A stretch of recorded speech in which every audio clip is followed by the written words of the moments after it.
지난번 영상에서는 본래 제 콘텐츠가 자기계발 강의였는데 하다가 중간에 지방방송을 하기도 했었죠. 그런데 이번에는 지방방송에서 바다까지 나갔다고 했었죠. 그렇다면 이번에는 좀 우주로 나가보도록 하겠습니다. 이제 우리나라 물론 전 세계적인 현상이라고도 하는데 드디어 다시 위드 코로나도 보다는 좀 더 완화된 거리두기 조치가 완전히 해제되었습니다. 물론 마스크 착용을 제외하면 사실상 공공기관이나 단체 시설의 실내 단체 식사라든가 야외 합숙도 허용이 되었다고 합니다. 당연히 그래야죠. 물론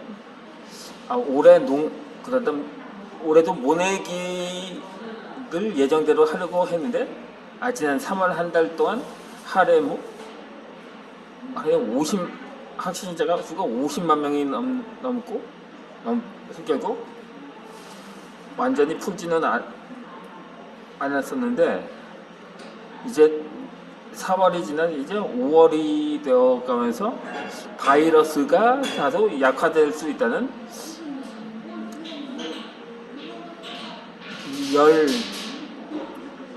열이라고 해야 하나?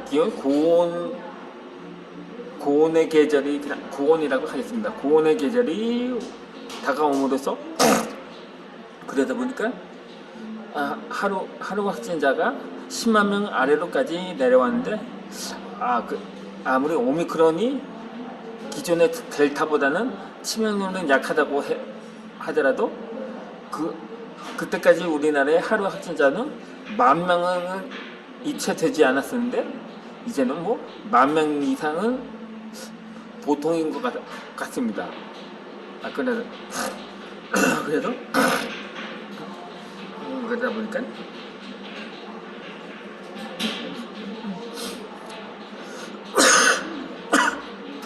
위드 코로나 넘어서 이제 포스트 코로나라고 해야 할 것 같다고 하는데 이제 정말 아무리 또 델타보다 훨씬 치명적이고 오미크론보다도 감염 속도가 빠르다는 신종 변이가 발생한다 하더라도 이거 꾸준히 지속해 나가야 합니다. 지난 11월에 위드 코로나처럼 누가 한 달 보름 만에 하나 취소하는 그런 사태는 없기를 바라야겠죠. 사실 너무 손해가 많습니다. 코로나 치명률을 이러다가 코로나 치명률을 넘어설지도 모르거든요. 지금 현재 이게 전 세계적인 현상이라는 인플레가 나타나서 모든 물가는 물론 생필품이 가격이 급증하면서 사람들이 이게 40년 만이라고 하는지 어쨌든간 그 당시에 버금가는 경제 위기가 나타나고 있다는데 그런데 그 원인이 러시아와 우크라이나의 전쟁 때문이라고 말하는 목소리가 높습니다. 그런데 물론 그것도 원인 제공의 하나라고 볼 수는 있겠죠. 근데 생각해 보십시오. 이 80년대 들어서자마자 저 중동의 이란과 이라크가 전쟁을 했거든요. 근데 그 전에 70년대 스테이크플레이션인지 하는 거는 이전에 있었던 이스라엘과의 그 주변 국가들과의 전쟁으로 인한 것이지, 이란 이라크 전쟁은 80년대 들어서였거든요. 사실 그런데 근데 국제 유가가 안정되기 시작한 것은 80년대 들어서였습니다. 우리나라도 물론 삼저 호황이라고 해서 정말 그때 당시를 정말 단군 일의 최대 호황이라고 불리던 시절이었거든요. 그러면서 이란 이라크 전쟁도 무려 8년이나 이어져 갔습니다. 그나마 그것도 어느 한 진영의 승리로 전쟁이 종식된 것이 아니고 그냥 휴전을 통해서 전쟁을 일시적으로 중단하는 조치가 내려진 것입니다. 우리나라도 이 휴전협정을 맺어서 지금까지 그 상태로 이어져 내려오고 있죠. 마찬가지로 이란 이라크 전쟁도 무슨 종전 선언은 얘기가 나오진 않았습니다. 그래서 여전히 휴전 상태로만 있다고 볼 수가 있는 거죠. 그렇다면 이란 이라크 전쟁이 그렇게 최장기 전쟁이 벌어진다면 80년대 세계 경제는 완전히 박살나야 정상입니다. 하지만 우리나라뿐만 아니라 특히 비산유국의 정말 타였을 겁니다. 하지만 오히려 우리나라를 포함해서 일본이라든가 대만, 홍콩, 싱가포르 같은 나라들은 오히려 선전을 하던 때였던 거죠. 마찬가지로 이번 글로벌 인플레 현상은 사실 정말 코로나 팬데믹으로 인해서 3년째 농사를 짓지 못했기 때문입니다. 그런데 그것도 가뭄이나 가뭄도 겹치고 여러 원인이라는데, 하지만 그것은 특히 요즘 같은 시대에는 스마트팜이라고 해서 농작물을 약간 풍작이었을 때 농산물들을 비축에 놓고 약간 좀 흉작이 들면 그때 분배해서 그렇게 그러한 기근을 극복하는 그것도 사례가 역사적으로도 많았습니다. 성경에서도 이집트에서는 7년 풍작에 이어 7년간 기근이 들었다고 합니다. 그때 기근이라 하면 아마도 가뭄이었을 것입니다. 이집트에 비가 온다는 말은 듣지 못했거든요. 그렇다고 그밖에 수해라든지 일종의 자연재해라든가 천재비용 같은 이것을 다 포함해서만 그것도 기근이라고 할 수가 있겠죠. 하지만 당시 총리 대신이었던 요셉이라는 사람이 그 꿈에서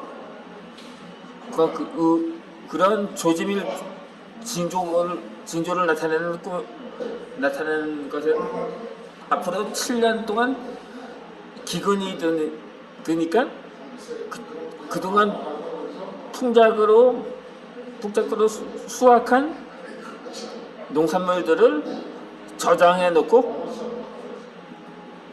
흉년이 들면 그때 풀라고 이렇게 명령을 하자 그 기근 그 주변 당사국뿐만 아니라 그 주변에 기근으로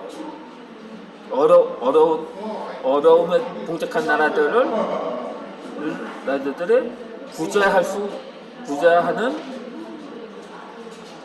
했다고 나오는 것을 볼 수가 있습니다. 생각해 보십시오. 7년 동안 기근 1년? 아니야. 6개월만 가물어도 지하수 강물은 물론이고 지하수까지 마른다고 난리가 나거든요. 뭐 아프리카에는 몇 년간 비가 오지 않아도 그 지하수로 여명을 하고 있기 때문입니다. 그걸 지하수를 끌어올리는 뭐 펌프나 그런 기구들을 이용해서 그렇기 때문에 국제 구호단체는 선교사들이 많이 가서 그렇게 운물을 퍼다주는 일을 하고 있는 것처럼 말입니다. 그러므로 지금 우크라이나 전쟁은 일종의 하나의 뭐랄까, 물론 그것도 불난집에 부채질하는 격이라고 할 수가 있는 것입니다. 그렇기 때문에 수입 물가도 대부분 오르면서 밀가루라든가 그렇게 좀 더 많이 많은 농산물들의 가격이 급등을 하게 된 것이죠. 제가 이곳에 자리 잡아 유튜브 영상을 촬영한 지 1년이 되거든요. 그러는데 여기서 그러니까 한 시간 정도 머물러 있습니다. 그 전에 주문을 해야 하거든요. 그래서 그나마 가장 저렴한 이 라이트 빵인데 이게 금년 2월까지 1,500원에 주문을 했거든요. 그런데 3월달이 들어서면서 1,800원이 돼요. 무려 300원이 올랐습니다. 그때 모자라서 쩔쩔맨 적이 있습니다. 그걸 미리 통보를 했더라면 비상금을 더 가져왔을 텐데 말입니다. 어찌되었든 이번 전이 정말 아무리 더 기존의 코로나보다 더 치명적인 코로나 쓰나미가 몰려오더라도 이 농사는 정상적으로 지어져야 합니다. 그렇지 않고 더 내년에도 농사가 취소된다면 정말 우리나라뿐만 아니라 전 세계는 베네수엘라처럼 될 가능성도 배제하지 않기 때문입니다. 그러니까는 이제는 그래서 말이지, 비록 끝나가는 정부라도 이제서야 비로소 모든 거리두기를 해제 조치를 한 것은 잘한 일이라고 봅니다. 그렇지 않으면은 정말 모 대선 후보의 말대로 정말 폭동이 일어나기 직전이라고밖에 표현을 할 수가 없는 지경까지 이르게 되었기에, 비록 위드 코로나는 실패로 들어갔지만 이제는 이 위드 코로나라는 말은 쓰지 않고 이제 포스트 코로나라고 쓰는 것 같습니다. 작년 말에 시행하자 그건 40일 천하로 끝난 위드 코로나와는 차별을 하기 위함이기도 해서인지 그때보다도 또 방역 조치는 더 완화가 되었다고도 할 수 있기 때문에, 그래서 다른 표현을 사용하게 되었던 것입니다. 그러면은 이제 다음에 이 영상을 올려드리도록 하겠습니다.